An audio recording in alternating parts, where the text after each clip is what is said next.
শোনেন, একটা গোপনীয় কথা বলে দেই। ওরা যদি ইরানকে ধ্বংস করতে পারত 100% ভাবে এরপরই মক্কা নগরীতে আক্রমণ করত, ওরা মদিনায় আক্রমণ করত।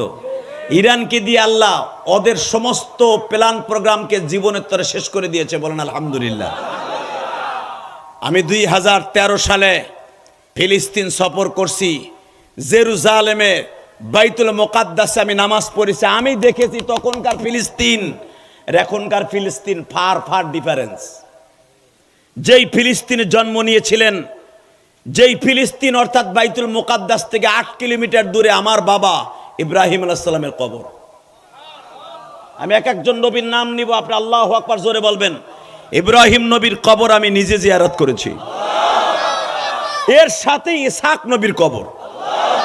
এর থেকে 13 কিলোমিটার দূরে আইয়ুব আলাইহিস সালামের কবর। এর থেকে কিছু দূর আগাইলেই মুসা আলাইহিস সালামের কবর।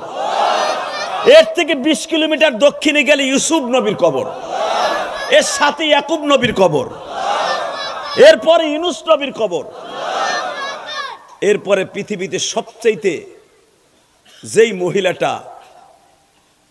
মহিলাটার সাথে কিয়ামতের মাঠে আমার নবীর বিবাহ হবে, মা মারিয়ামের কবর।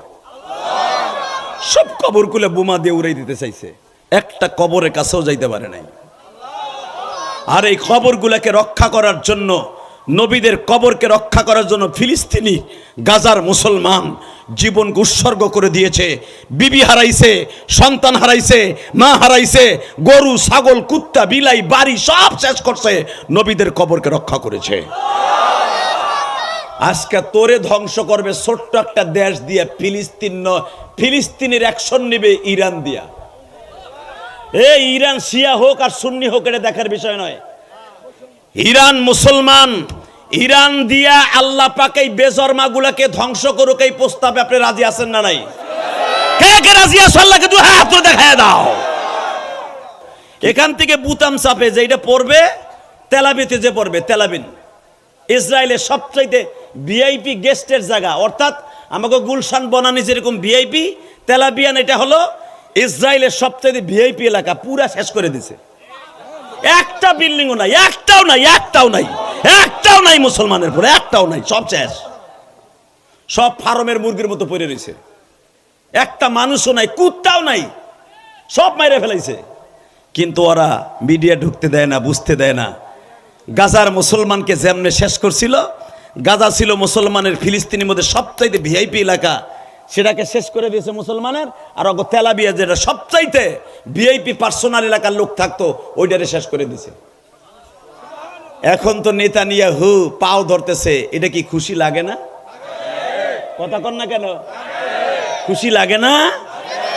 আরে এতগুলা নবীর কবরে ধ্বংস করে দিলি, এতগুলা নবীর বাড়ি ধ্বংস করে দিলি, আর তোগো বাড়ি আস্থা থেকে বউলিয়ে ঘুমাবি। মুসলমান মেনে নিতে পারে না, কোন মুসলমানের সন্তান এটা মেনে নিতে পারে না। কথা ঠিক না বে ঠিক? আল্লাহর কাছে দোয়া করেন তো, হজের এই মাসে, সামনে হজের মাস, আল্লাহ কয়েকটা মাস তোমার কাছে দামি, তার ভিতরে হজের মাসটা দামি। হজের মাস সামনে নিয়ে দোয়া করছি, আল্লাহ হজের মাস শুরু হওয়ার আগেই ইসরায়েলকে ধ্বংস করে দাও। জোরে কোন ইনশাআল্লাহ। শোনেন, একটা গোপনীয় কথা বলে দেই। ওরা যদি ইরানকে ধ্বংস করতে পারত 100% ভাবে এরপরই মক্কা নগরীতে আক্রমণ করত, ওরা মদিনায় আক্রমণ করত। ইরানকে দিয়ে আল্লাহ ওদের সমস্ত প্ল্যান প্রোগ্রামকে জীবনের তরে শেষ করে দিয়েছে, বলেন আলহামদুলিল্লাহ। তা না হলে যদি মক্কা মদিনায় আক্রমণ করত,